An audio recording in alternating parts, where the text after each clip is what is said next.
1900 are The Last President by Ingersoll Lockwood, Chapter 6. When a Republican member of the House arose to move the usual adjournment for the holidays, there was a storm of hisses and cries of "No, no," said the leader of the House, amid deafening plaudits. "We are the servants of the people. Our work is not yet complete. There must be no play for us while coal barons stand with their feet on the ashes of the poor man's hearthstone, and weeds and thorns cumber the fields of the farmer for lack of money to buy seed and implements. There must be no play for us while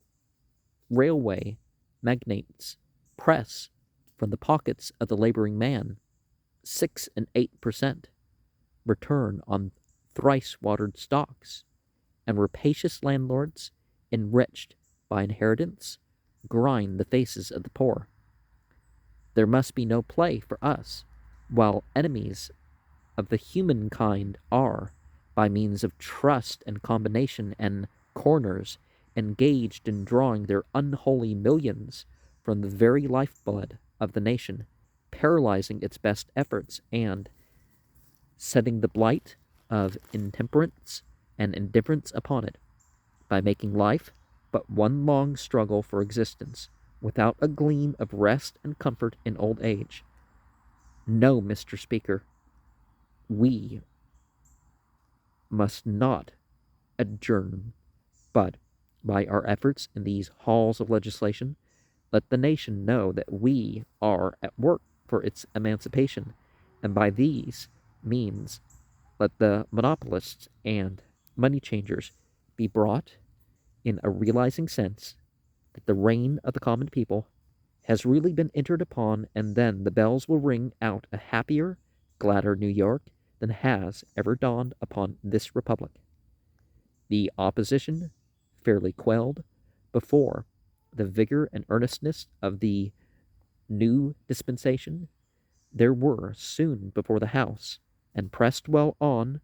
toward final passage, a number of important measures calculated to awaken an intense feeling of enthusiasm among the working classes. Among these was an act establishing a loan commission for the loaning of certain moneys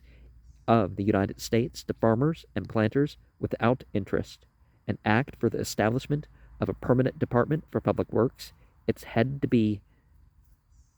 styled Secretary of Public Works, ranked as a cabinet officer, and supervised the expenditure of all public moneys for the construction of public buildings and the improvement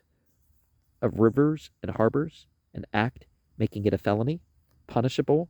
with imprisonment for life, for any citizen or combination of citizens to enter into any trust or agreement to stifle, suppress, or in any way interfere with the full,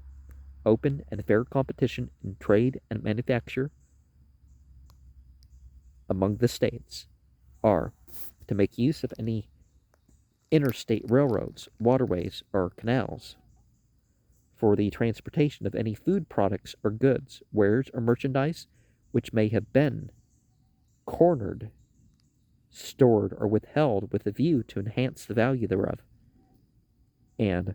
most important of all, a preliminary act having for its object the appointment of commissioners for the purchase by the federal government of all interstate railway and telegraph lines, and in the meantime the strict regulation of all fares and charges by a government commission, from whose established schedules there shall be no appeal. On Washington's birthday, the President issued an address of congratulation to the people of the United States, from which the following is extracted.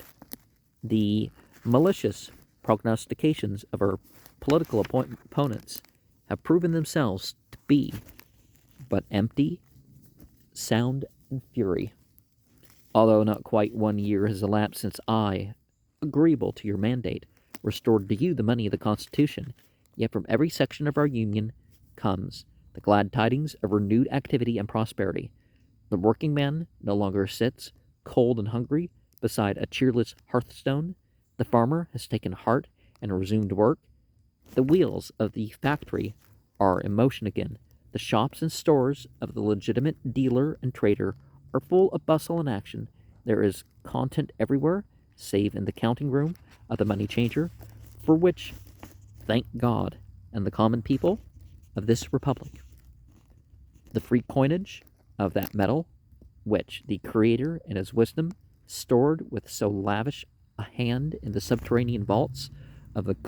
our glorious mountain ranges, has proven a rich and manifold blessing for our people. It is, in every sense of the word, the people's money, and already the envious world looks on in amazement that we have shown our ability to do without foreign cooperation. The Congress of our Republic has been in almost continuous session since I took my oath of office, and the administration members deserve your deepest and most heartfelt gratitude. They are rearing for themselves a monument more lasting than chiseled bronze, our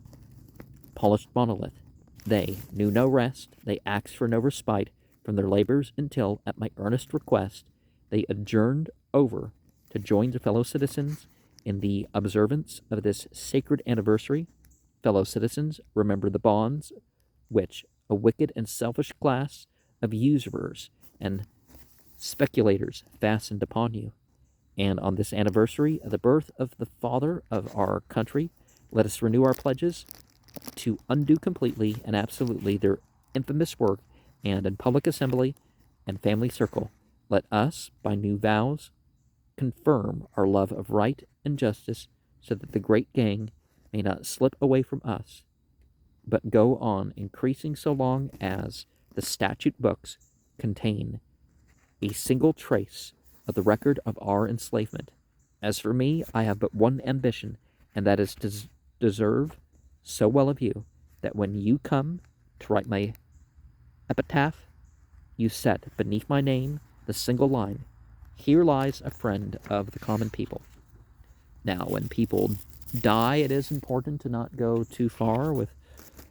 all this detail on their tombstones, and it's like, why is this a verse here, and why is,